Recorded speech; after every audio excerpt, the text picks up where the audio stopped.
Hello everyone, welcome to Sanmarga classes. ಬಲ ಮತ್ತು ಚಲನೆಯ ನಿಯಮಗಳು ಪಾಠದ 21ನೇ ಪ್ರಶ್ನೆ.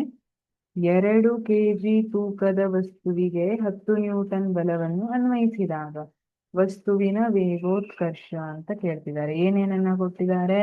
2 kg ತೂಕ, ದ್ರವ್ಯರಾಶಿ 2 kg, ಬಲ ಎಷ್ಟು ಕೊಟ್ಟಿದ್ದಾರೆ? 10 ನ್ಯೂಟನ್. 10 ನ್ಯೂಟನ್ ಬಲವನ್ನ ಅನ್ವಯಿಸಿದಾಗ ವಸ್ತುವಿನ ವೇಗೋತ್ಕರ್ಷ. ವೇಗೋತ್ಕರ್ಷ a is equal to F/m ಸೂತ್ರ ನಮಗೆ ಗೊತ್ತಿದೆ.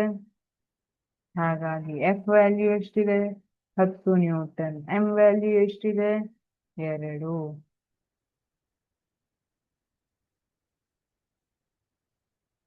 Metre per second square. ವೇಗೋತ್ಕರ್ಷದ ಯೂನಿಟ್ ಏನು? ಮೀಟರ್ ಪರ್ ಸೆಕೆಂಡ್ ಸ್ಕ್ವೇರ್ ಅಲ್ವಾ? ಹಾಗಾಗಿ ಸರಿಯಾದ ಉತ್ತರ option B, 5 metre per second square. ಈ ರೀತಿಯಾಗಿ ಬಂದಿರುತ್ತದೆ. ಇದು ಯಾವ ಸೂತ್ರದಿಂದ ತಗೊಂಡಿದ್ದು ಅಂತ ಗೊತ್ತಾಗಿದೆಯಾ? F is equal to m into a ಅಂತ ನಾವು ಬರಿತೀವಲ್ಲ, ಚಲನೆಯ 2ನೇ ನಿಯಮದ ಸೂತ್ರ.